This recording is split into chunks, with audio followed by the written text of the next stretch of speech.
You're listening to 17 Carat K-Pop, the show that's a little bit of everything with a K-pop twist. Visit 17caratkpop.weebly.com for more information about the show.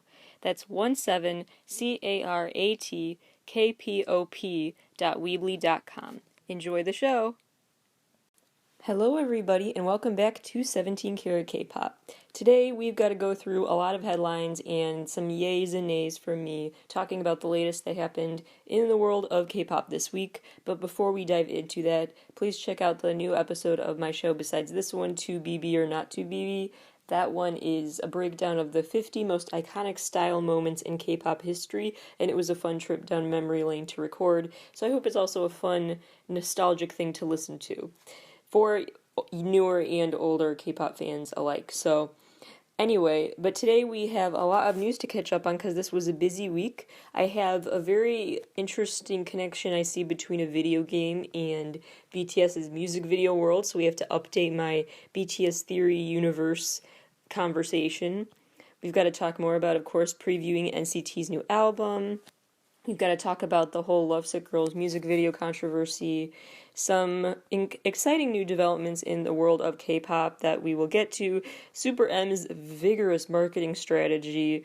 There is a lot I want to talk about today, as well as the Quarantine segment is back where I talk about all of the ways that we are adapting to and changing how we make and share music in 2020, how that's gone virtual or just socially distant, and in general, just every aspect of the music and concert industry that is being upended this year. There's a new story for the Quarantine section of the show today that I want to talk about, which is a very, very unique Stray Kids God's Menu Ready concept that I really hope Stray Kids does, but this is from artists in Taiwan currently, but maybe K-pop artists would do something like this in the future. So that's all that we've got to cover today, so let's just get right into it. Here is your K-pop headline roundup for the week, and then we will dive into the yays and nays. First of all, I'm so excited. Welcome back, Key from SHINee. He is back from the military service, finally, as well as N from VIX and Jinwoon from 2AM. Although, on the sadder side, Hajun from The Rose did enlist. He will be officially going October 12th and will join Dojun there in the military. So every time one of our faves comes back from the military, another one goes off to do their enlistment. But it is what it is. Anyway, but better news to look forward to next week is October 15th is when the BBMAs will air, and BTS has officially been confirmed to not just be nominated, but be performing at the event. And what's extra meaningful is that we'll also be airing on Mnet this year, which is a first and very exciting for legitimizing BTS's presence at a Western award show. GOT7's JB is hosting his first solo art exhibition called Alone. You can actually get merch there or from the event online at Sub K-Shop. So if you go to Sub K-Shop's website, they're selling Alone-themed merch inspired by the art exhibition, so you can feel like you were a part of the event. It's going to be run at this Seoul Cafe until October 12th. It started running October 6th, and he's running this under his pseudonym Def, D-E-F, which is also his pseudonym for his SoundCloud uploads, his producer credits, and things like that. So JB's alter ego is busy this year.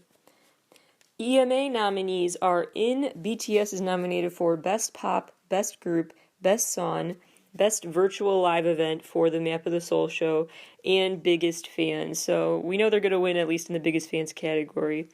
And Blackpink is nominated for Best Collaboration for their collab with Selena Gomez, Best Group, and Biggest Fans. And remember, this one is a fan-voted event, so you can go to mtvema.com and cast your vote now. Speaking of award shows, the Asian Artist Awards will be held entirely online this year, but it will go forward. Ituk from Super Junior is going to be the MC this year. One more piece of awards news. Congrats to BTS, who officially accepted the James A. Van Fleet Award for the ways that they promote strong diplomatic relations between the USA and South Korea through their soft power.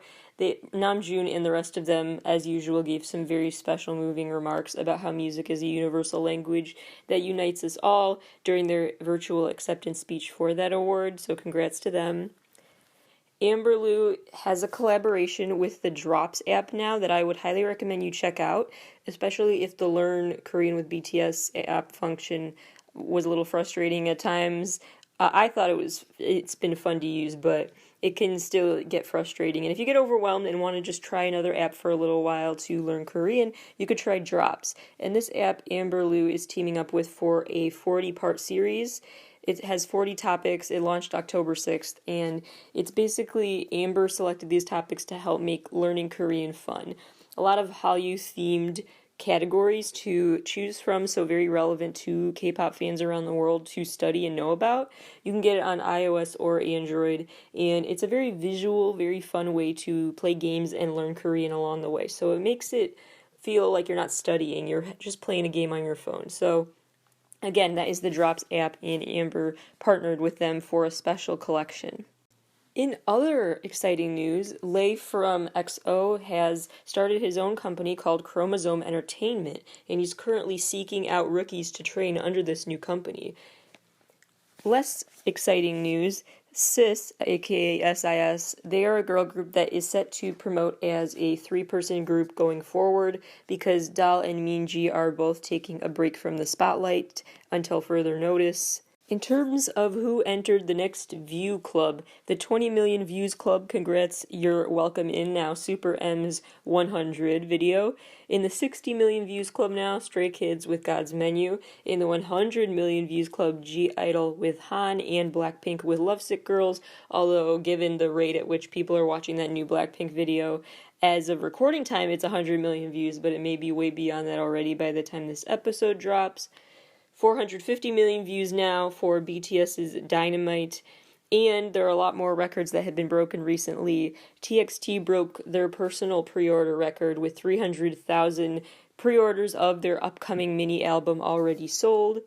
Also, Blackpink broke IZ*ONE's previous record to sell the most album copies in a day for a Korean girl group. They sold approximately 590,000, almost 600,000 album copies in one day. Congrats to Namjoon aka RM from BTS because his mixtape Mono is now officially tied with Ed Sheeran's Divide for the most number ones in iTunes history. Mono has gotten 120 number ones on iTunes charts worldwide now, and it was really getting up there slowly but surely, becoming the second most, the third most, then the second most, and now it is the most, tied with Ed Sheeran, for most number ones in iTunes history, which is obviously such a big deal, and I'm very excited for him. And lastly, NCT 127 has officially reached 9 million Instagram followers, which will probably be, I'm going to go out on a limb and say 10 million by February 2021 because of the new album will gain the world's attention, and we'll see how that goes. Some 17 updates for the week. Promo pictures continue to come out for the new Semicolon mini album that we have to look forward to, and I just cannot wait for that. But I'm gonna keep my fangirling in check, and I will get more excited after the mic is off. But anyway, so the teasers are coming, the build-up is happening, the anticipation is growing, and that is your latest update from 17. Not super professional, but that's what it is.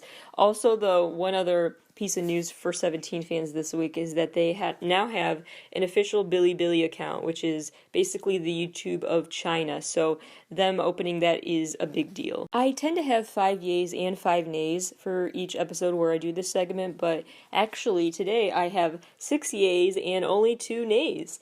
Yay number 1 is BTS related. We've got to talk about my new theory that connects this video game called Shadow of the Colossus to the BTS world, and where I got the realization that there may be a connection there. So, first of all, Shadow of the Colossus is a very famous, iconic game that is considered such a milestone for video game recognition worldwide. It is a game from Japan that really gained a lot of appreciation and recognition from art scholars, other people in the worlds of studying aesthetics and art and culture.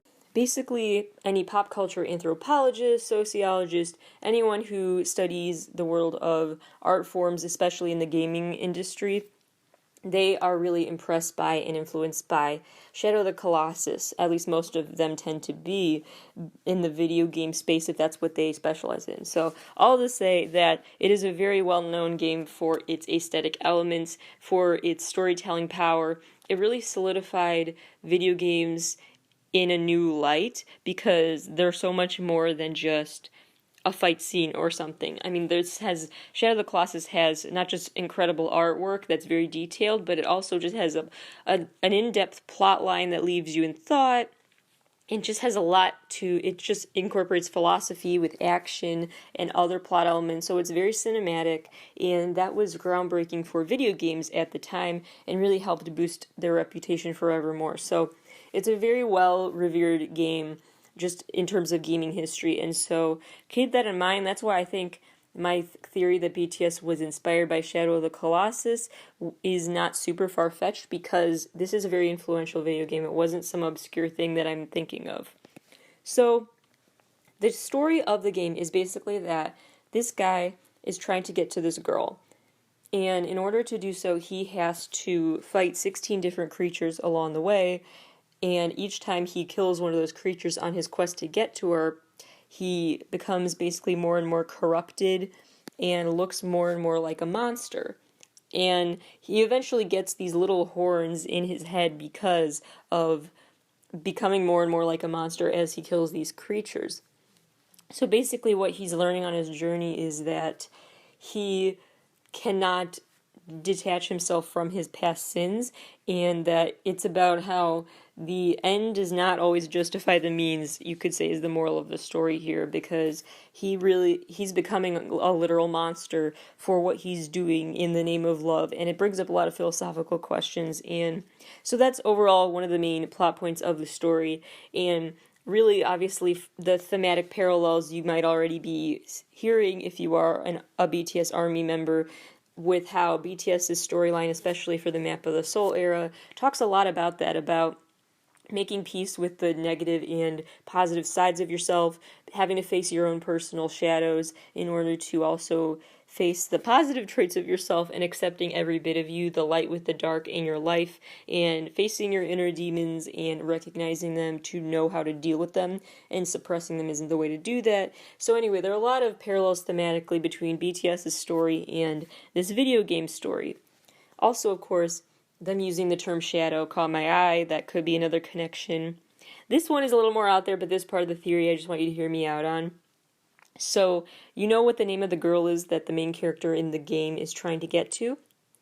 Her name is Mono, just like the name of Namjoon's mixtape. I'm just saying, you never know. BTS is a group that doesn't do anything by coincidence. There's so many hidden connections in every aspect of what they do. So, anyway, at one point in the game, yes, sorry, spoiler alert, there's a lot of spoilers for the game in this episode, but the game's been out for so long, it shouldn't be a big deal, so sue me. At one point in the game, someone basically possesses that main character's body, and so he turns into not just a guy who's growing horns, but like a giant monster, and it super speeds up the process, really, of him becoming a monster in that moment, and that just seemed to also embody, like, really coming to face your ultimate shadow, or really just face yourself in any way. So that seemed even more extreme at one point in the game. On his last part of his quest, he tries to cross this bridge, this huge bridge, and it's got this very unique architecture to it, and it looks a lot like the design of the bridge for BTS's On music video, I'm just saying. Also, the gateway to Colossus, the gateway of Colossus, those gates have this really intricate design to them, and they have a very similar design and shape to the gates that BTS danced in front of in their Black Swan performance video when they were on Jimmy Fallon's show last week for the residency.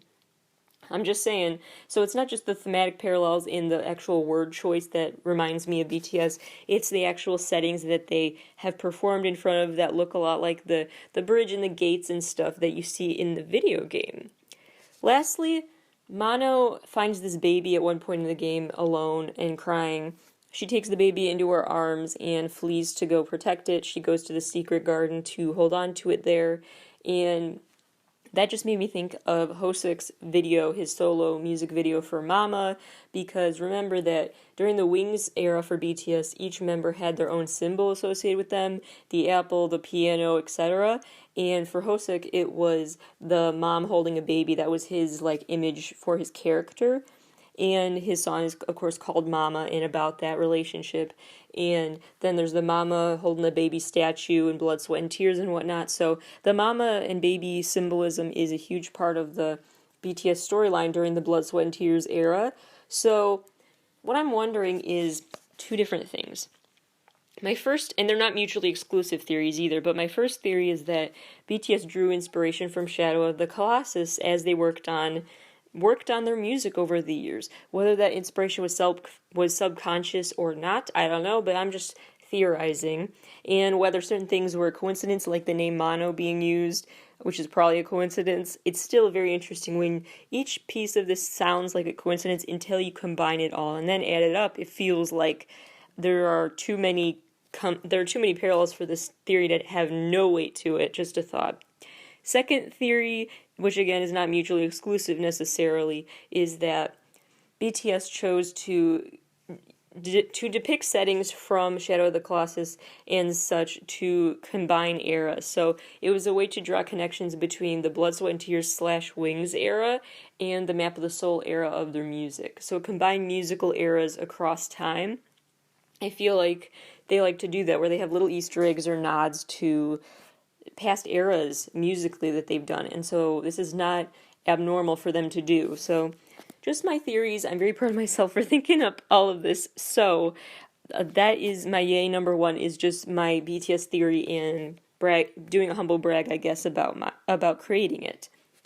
Yay number two is about another group whose work I tend to overanalyze, NCT. So we're going to have another NCT episode on the show next week, of course, for the new album release, so I won't go into tons of detail yet, but I will just say for right now that NCT continues to release teaser videos for the new album, which I'm very excited about, and I have even more connections I've discovered lyrically and sonically between past and more recent NCT releases and between NCT subunits work and all of that I haven't even gotten to on past NCT episodes. That's how many I keep creating and thinking of. So I have even more to update my theories with, and so those edits will be added to those theories auditorily on the next episode of the show that is NCT based. So anyway, we're going to have a lot of fun talking all things NCT next week on the show. Don't forget also the live countdown before the album drops is October 12th, 5 p.m. Korean time, which is 3 a.m. Chicago time, but we do what we have to for NCT on V Live. And then an hour after that V Live event, Resonance Part 1, the NCT 2020 Part 1 of their album release, will be out at 6 p.m. Korean time, October 12th. 4 a.m. Chicago time, October 12th. And it will also hit stores if you want to actually go to a physical store still. Some people still do. In the USA, you can actually get it in the store by October 16th. Yay number 3 is the increased openness I've seen lately with stars talking about mental health. And this is something we've talked about a lot before on the show, but there are a lot of new developments lately that are refreshing to see, from Eric Nam's tweets with teaming up with Spotify to promote messages from artists encouraging people to be open about mental health, to Super M announcing that they're going to be a part of this big event for mental health in honor of World Mental Health Day, to all these other artists who are just opening up and having really honest, vulnerable conversations about it.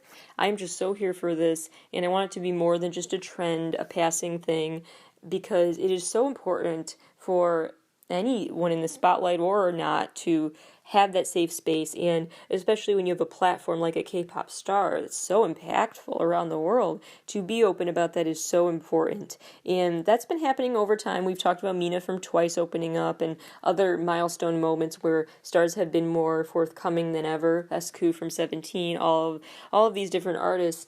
But I feel like it's happening with even more frequency this year. So I wonder if I don't like to say silver lining when referring to this pandemic era because it's just so horrible for so many in so many ways.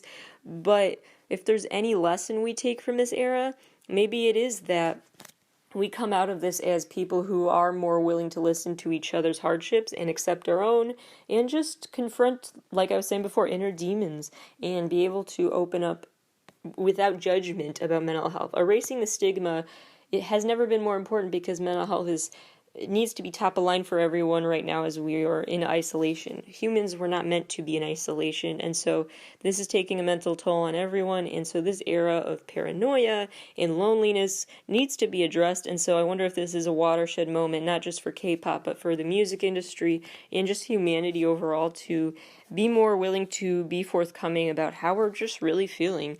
Maybe we'll come out of this asking each other, now that we don't need to engage in small talk anymore because we're not like going into the office or anything, maybe now when people ask how are you, we'll feel like genuinely answering instead of a quick fine how are you on our way to a meeting.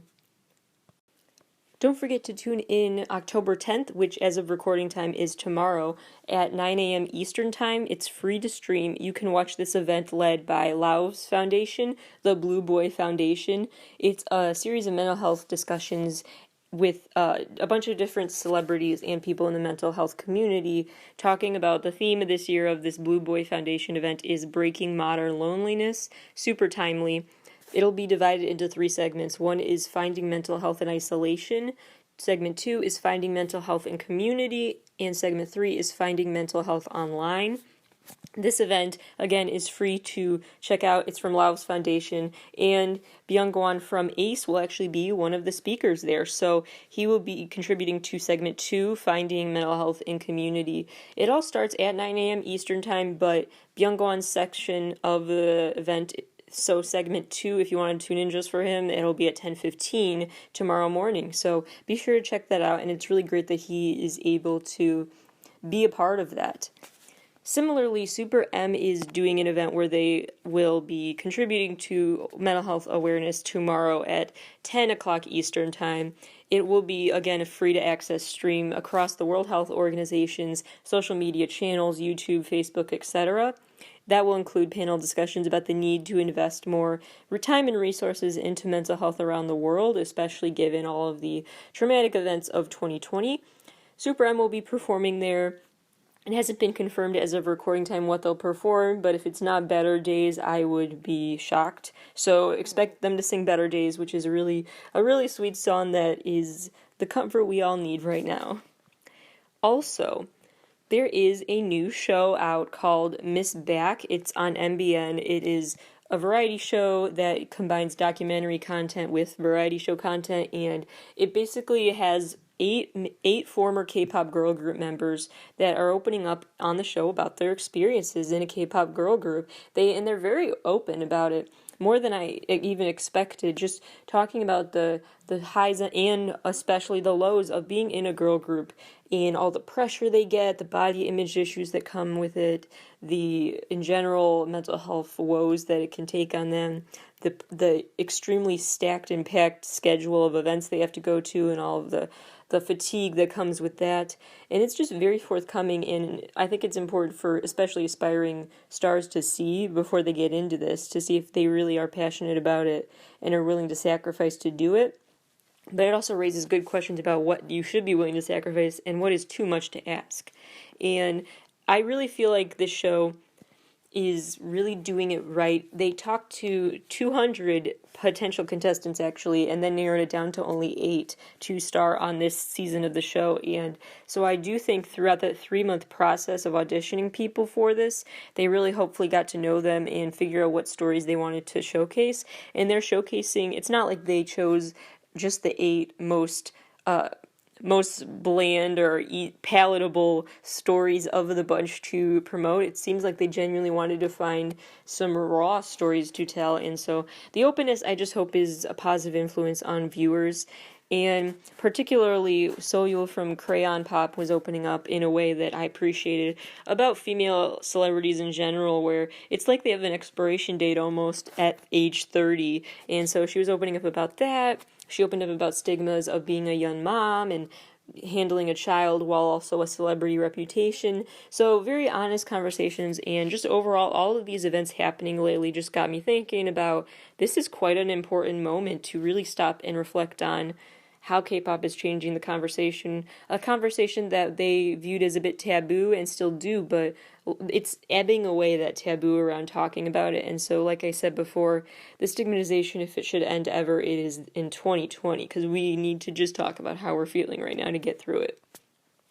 Now, speaking of Super M, I do want to share a quick nay, which is about their campaign to get to the top of the album charts.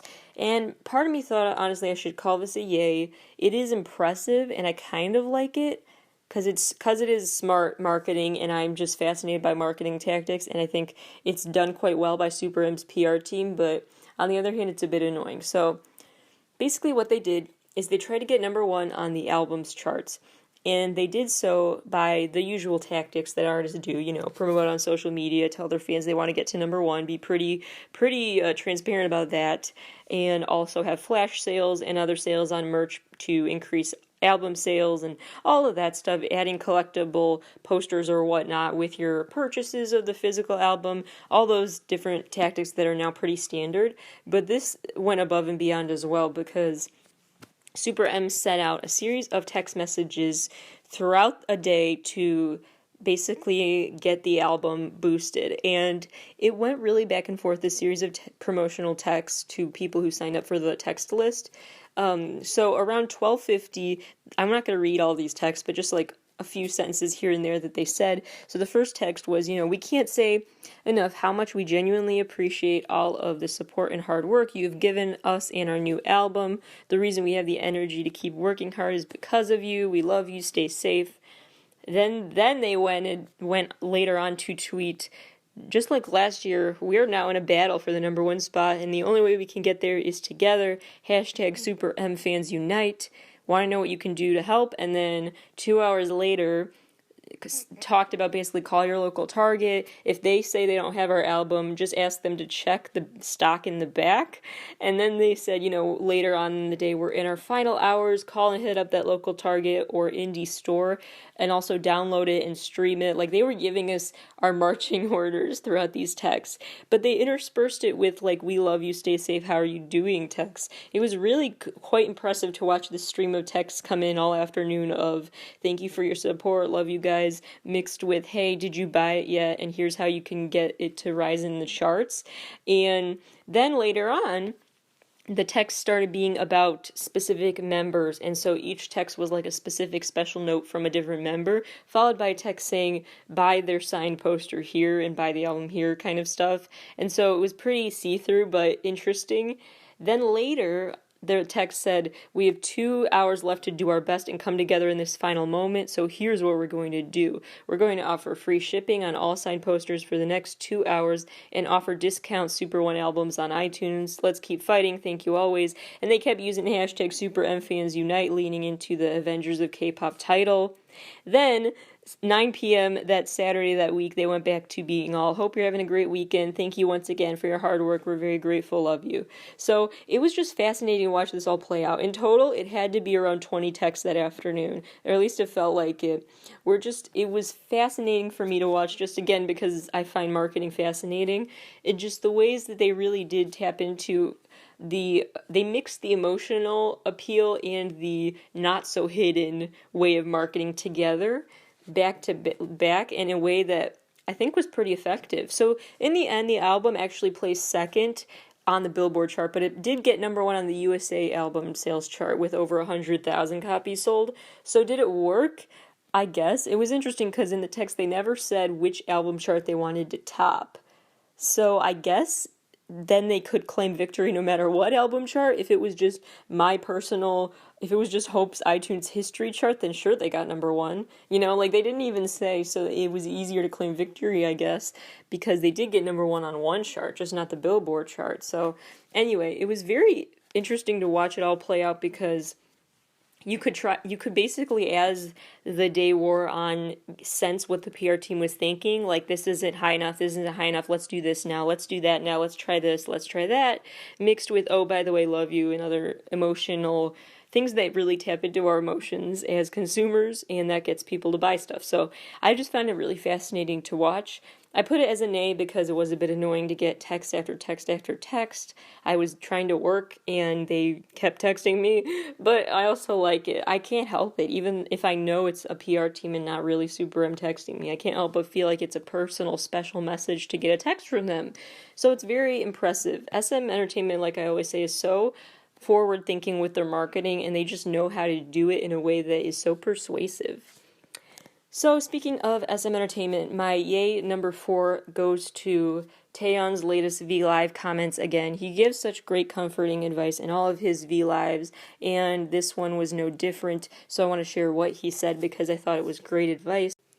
A fan commented on the V Live something venting along the lines of life is really hard, and he basically encouraged us to try to rephrase that a bit, that it's not life that's hard, it's this moment of life that's hard, and the language helps shift the blame off of yourself, because in the moment if you're like, my life is bad, as opposed to this situation right now is bad, it really just subconsciously can affect how you view yourself and how the day is going for you.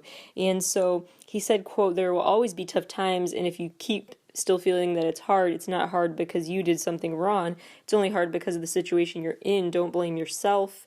Basically encouraging us to, quote, not lose yourself and work hard while looking back at the situation and think about where it started going wrong.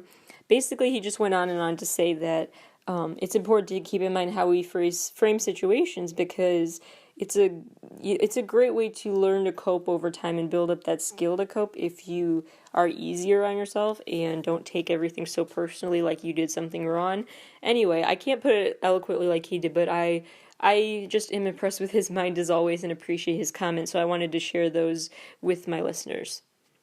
Yay number 5 today, we've got to talk about the bucket hat trend. The bucket hats that you've probably seen everywhere this year and are like, what is the deal with those? Everyone from Billie Eilish to, of course, BTS to people on TV shows like Pen 15 have been talking about. So why are all these celebrities and TV characters wearing bucket hats this year? There was a really interesting breakdown of why in Nylon Magazine that I will add to this week's newsletter. So make sure you subscribe at the show's website, shameless plug, and on this piece, basically, they talked about how there are a couple of reasons why the bucket hat is coming back, and I kind of love it. So, first of all, it's just cute. It's just a cute look, especially, BTS and bucket hats, that's really cute. And the trend is also just aligning with this increased sense that what are viewed as quote-unquote gender-neutral clothing items are more and more popular now, and, I could go into my sociology studies debate going off about clothes don't really have a gender unless you claim they do, but I digress. The point is that bucket hats are pretty unisex no matter how the society would view them as for anyone. They should view all clothes as for anyone, but they don't, but bucket hats are still, if that makes sense. Anyway, so they're universally accepted for anyone to wear. It's a great way to express individuality through fashion that is culturally viewed as just acceptable for all genders. So aside from that, there's also this 90s nostalgia of trends from the 90s and 90s TV show characters that's back. Also, they're just practical because actually they were created for practical reasons in 20th century Ireland for fishermen and farmers to wear, because they protect you from not just the rain, but the shine as well when you're working outside. They're a great shade. They double as sunglasses essentially. Then they were used in America in the 40s for protection from the sun by the military. And they're also practical, I think, for K-pop because they hide your hair color. And they change their hair colors with every comeback and want to keep it a secret, which often doesn't work. But even the most eagle-eyed fans might be fooled if there's a big bucket hat they're wearing. So it's practical in any way you think of it, not just in terms of weather. And it also does add to that sense psychologically of just being hidden from the world, being a little protected, and there's a little bit of space between you and whoever you're around, just in terms of the structure of the hat. It's hard to explain, but it just feels like it is the mood meme in hat form. It is the mood meme in hat form, viewed as a way to be less self-conscious, and it's just your mood, like, don't bother me right now, stay away from me, stay 6 feet away from me, all of that. So, and anyway, I'll post the article to my site because it's really interesting, but I'm all here for this fashion trend. My nay number 2 has to do with a similar fashion situation. Not really similar, but it's a fashion situation where there has been this Blackpink outfit controversy that we have to talk about. And it's been talked about in one way a lot, and that's important too, but there's part of the conversation that I feel like is missing too often. So what happened was the Korean Nurses Association issued a statement condemning the new Blackpink music video for the song Lovesick Girls because there is a 5-second scene in that video where Jennie is in a nurse's outfit and it's part of the plot of the video. You know, lovesick, like it's a real disease. It's just like a moment for the story, you know. And so, but the nurses said they were worried that the outfit was sexualizing the nursing profession. They worried that it would add to stigmatization against females in the medical community, and they basically just condemned the video and asked for that clip to be edited out of the video. And YG Entertainment, within a day or two, did decide they would edit it out and apologize for any ill intent that was perceived, because they meant no ill will towards nurses or anything. And then the nurses responded with a thank you, saying they hope this helps people better support and understand nurses and just not view them in a stigmatized way. And so they just said, we are supporting and promoting Blackpink's career. We encourage them, fighting. And so they seem to end on good terms in that way. But a lot of fans, especially overseas fans, were a bit outraged by this, saying that it's a 5-second clip, what are you doing? And also saying, there was nothing sexualizing about the way she wore the outfit, it was just her wearing an outfit. A lot of double standards, because there are a lot of things that guys wear that are short or just in general viewed as, you could claim they were making a mockery of a profession by wearing it, but we don't do that for the guy videos. And so a lot of misogyny, a lot of just internalized sexism and how people viewed that 5-second scene. And also it's a white dress. It's not even like a super mini dress. It's a white, slightly above the knee length dress she was wearing with red heels. And the only thing sexual about it is if you took it that way. Like, it says more about you, I think, if you took it that way. But anyway, so fans really called out this double standard in how women versus male musicians have to portray themselves in order to be deemed acceptable. Also claimed that it was just a very weird, distorted way to claim it was actually misogynistic to keep the clip because it showed women in a way that was demeaning, but there's nothing about it that was demeaning. What was demeaning was the response to her wearing that outfit. So anyway, it was just such a mess this week online with the backlash and the people, being upset or supporting this move. And so my take on this is I agree that they should not have edited it out. They could have issued still an apology for hard feelings, but I don't think they should have edited it out, especially because it's not like it would be different if it was like she was posing in a certain way and it was like a sexy nurse Halloween costume. That's a whole other conversation. But this was just part of the actual plot of the video. It was not like it was out of place to wear it, and that just feels like policing what a female musician wants to wear, and I'm not here for that. But the part of the story that I really am upset by that I don't hear talked about enough is the fact that YG Entertainment was a lot quicker to condemn and issue a statement about this controversy than they ever were about offending an entire religious community with the Lord Ganesha statue that was placed on the ground in a sacrilegious way in a previous Blackpink video. So that time that we've already talked about a lot before, so I won't go into all the details, but that was basically what happened. And so it was just really bugged me that the amount of time and effort they put into their apology for this outfit controversy, quote unquote, is way more than the amount of effort and time they spent on making amends to an entire religious community. It just feels like that is what I'm upset by. Not so much the Nurses Association that was upset by this. I'm upset with YG Entertainment because they really, all they did for that statue incident is edit it out quietly. No apology issued or anything. No actual overt sign of being apologetic. Whereas here, now they're doing a bunch of damage control. And so that just feels like it's just such an unfair standard that they would choose to address this issue and then the selective choosing to address certain issues is really bugging me, because it's not so much this issue that bugs me as much as the fact that they address this and not the other issue. I would be less upset that they edited out the nurses scene if they also had been very clear in editing out the scene where they were sacrilegious towards a whole community, and they offended them all for the Lord Ganesha statue incident. So it's just a very weird way that they are selectively apologizing for stuff, and I really don't like that. So lastly, I do have better news though, which is my last yay number 6, which goes to Juhani, who from Monsta X has his new mixtape out now. It's called Psyche. It's really awesome. I'm very excited for him, and yeah, I've just wanted to spend a minute talking about that because the intro for this new mixtape of his has some really cool little Easter eggs for fans and throwbacks to previous performances.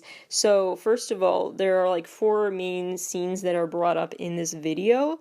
One of them being him performing at the Asian Artist Awards in 2018, followed by him singing what he also sang at the Mamas in 2018, then the opening segment for his alligator performance, and then the rap sequence from the Fantasia performance. So he combined 4 different promo era rapping clips into this new intro titled track called Ambition from the new release. So I just thought that was very clever, and I just want to take a moment to appreciate Juhani and all of his rapping and solo music. He's really a great performer, solo and in a group.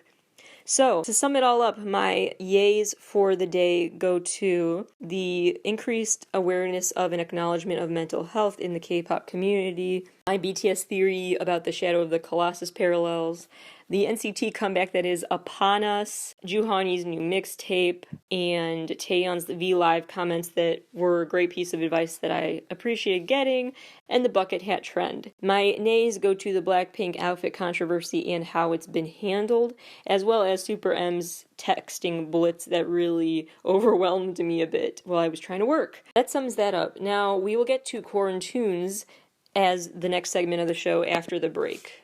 Kimberly Drew and Jenna Wortham have brought together this collection of work, images, photos, essays, memes, dialogues, recipes, tweets, poetry, and more to tell the story of the radical, imaginative, provocative, and gorgeous world that Black creators are bringing forth today.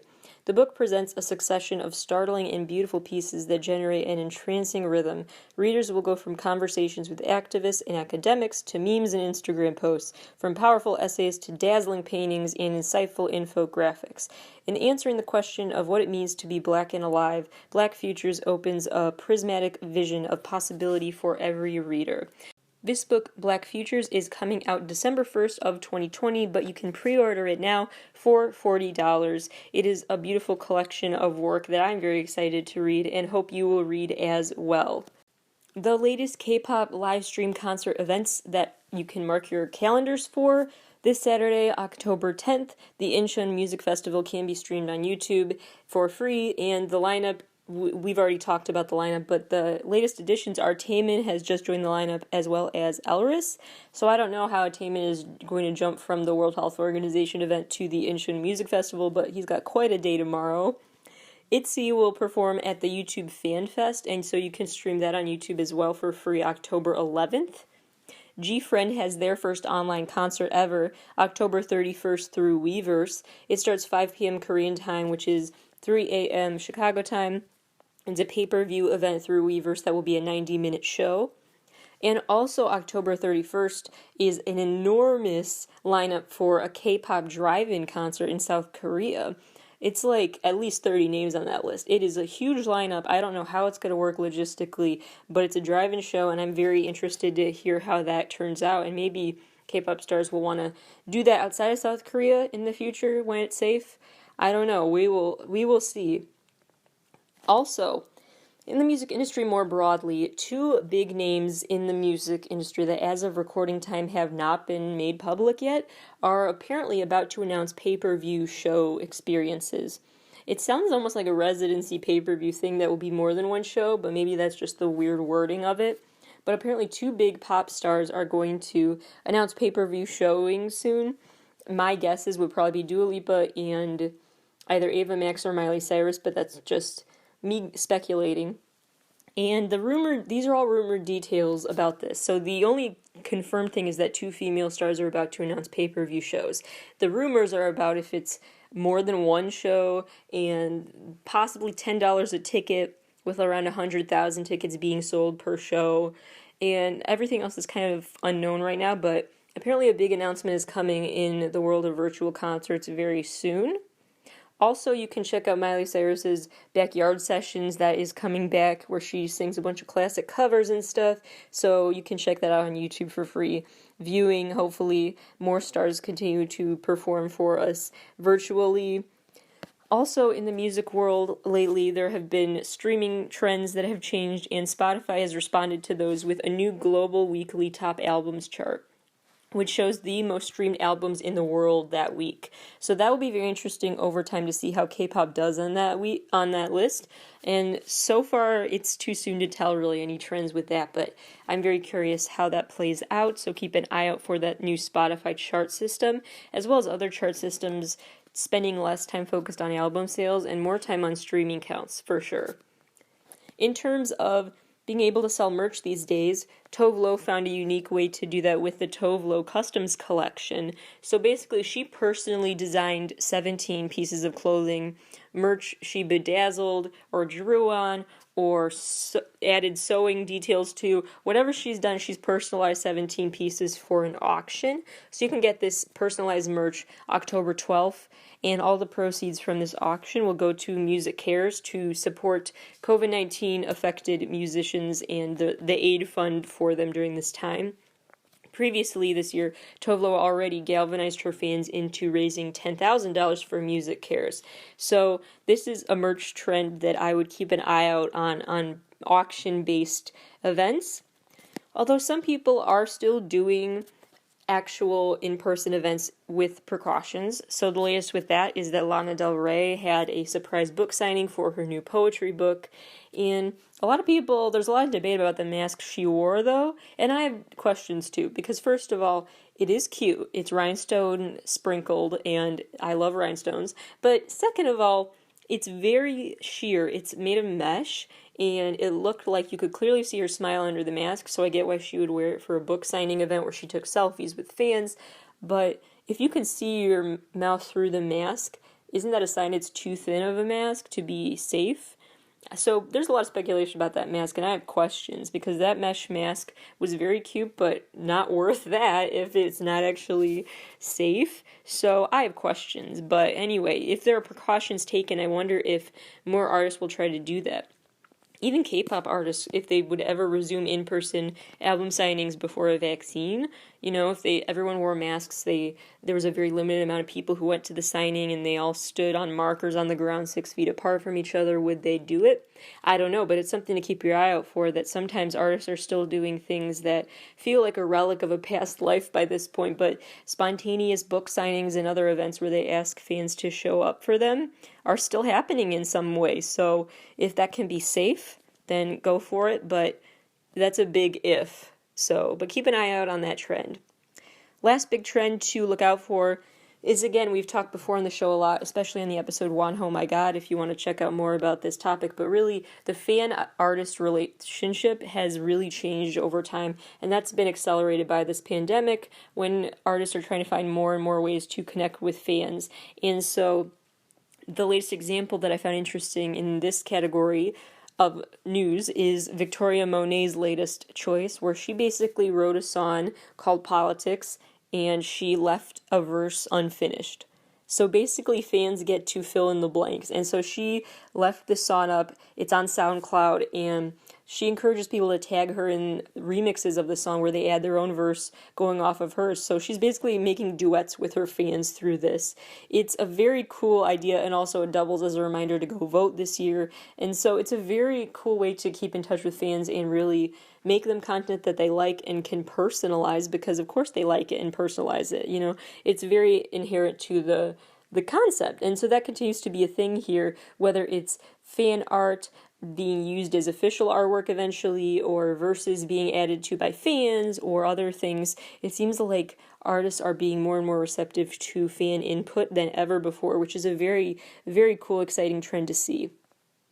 All right, now let's talk about that long-awaited story about what Taiwan has been doing. We've talked before on the show about how J2 actually has already been going back to 10,000-seat full arenas shows in Taiwan because they've handled the virus so well and have really clamped down on it so quickly, and they've had such few deaths, less than 10 still, I believe. And so Taiwan has really controlled this, and that has allowed them to go back to, you have to wear a mask, but still 10,000 person concerts. But even despite being able to do that, the music scene in Taiwan has also found ways to be virtual just to be extra safe. So there's this new project they did that, I mean, it ended mid-September, but new as in being written about, which is another piece I will post to my website this week. It's called the Cook the Vibe Project. It's hosted by one of the biggest hip-hop labels in Taiwan. Basically, the Cook the Vibe Project is this paid live streaming event in a kitchen with 40-minute sets. So these pre-recorded 40-minute sets are set in iconic kitchens in iconic restaurants in Taiwan, where famous artists basically perform while they cook. And in addition to that, though, fans get the viewing experience by purchasing a box. And the box has a QR code on it that you scan. So when the box shows up at your house, you scan the QR code and you get access to view the stream. And then in the box are actual supplies to make the food yourself. So you basically can make and enjoy the food alongside the artists as they sing about it. It's a very unique idea. And each of these events is a 40-minute set, but then it's followed by a 20-minute after party in the hip-hop label's cafe area with a small handful of guests, invite only, and they're being safe about it, but they do have like a short after party after each set too. And it was streaming on Vimeo in September. You could get up to a $78 ticket option, but really, entry to just one night's viewing is $10, and then the $34 option was the cardboard box with a whole basically amount of meals in it and snacks and even a dessert, a lollipop, and the QR code with access to 4 shows. So $10 for one show or $34 for 4 shows and a meal, which is really reasonable if you ask me. This is all United States dollar amounts, by the way. But there was also up to a $78 option, which included like a free apron and things like that with your purchase. Not free, I guess, but anyway. So there are a lot of different dinner theater style options fans could choose from.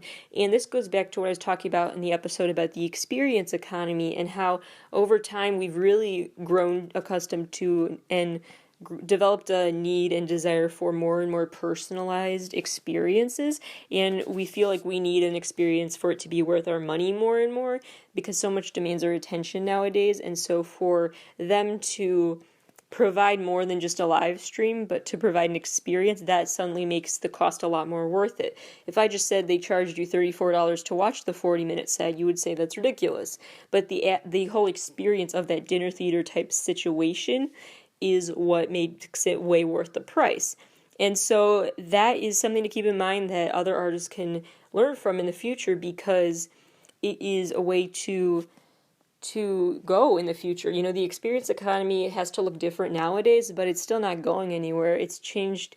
Human consumers have changed in some ways beyond, it can't go back to not being an experience economy driven era in some ways, at least mentally. That still will drive sales going forward. So just artists should keep that in mind. And also, please, Stray Kids, try this strategy. With the God's Menu song, it's perfect. That would be so fun. So anyway, just throwing that out there. I kept thinking of Stray Kids as I read about this event. And within the first week of it, over 1,000 boxes were sold. Over 100 single-day tickets were purchased, and a lot of those came from fans in the USA and in Hong Kong. So a lot of people outside Taiwan enjoyed this event as well. So that's important to keep in mind, too, is that even if the situation in your home country is under control, artists still can't tour outside of that country into places where the virus is still spreading insanely fast and all over the place, uncontained. So they found a way to connect with fans that are that are not from Taiwan that are still unable to travel and see their shows. So it's a way to just continue to unite people through music regardless of the circumstances of the virus in their home country. And I just found this a very interesting way to connect with fans again and provide them, like I said, that experience, which really is what fandom membership is all about, living for those experiences. So that summarizes all the things I wanted to talk about today. Make sure you tune in next week for my NCT episode, as well as more news updates and more stuff. The TXT episode, the long-awaited TXT episode, is still coming, but I'm saving it for the comeback on the 26th, so stay tuned, though. We will have that episode this month, I promise. Alright, see you all next week or Sunday if you're tuning into How to Stan. Big How to Stan episode coming this week. Very excited about it. Thank you for listening, and I will talk to you Sunday.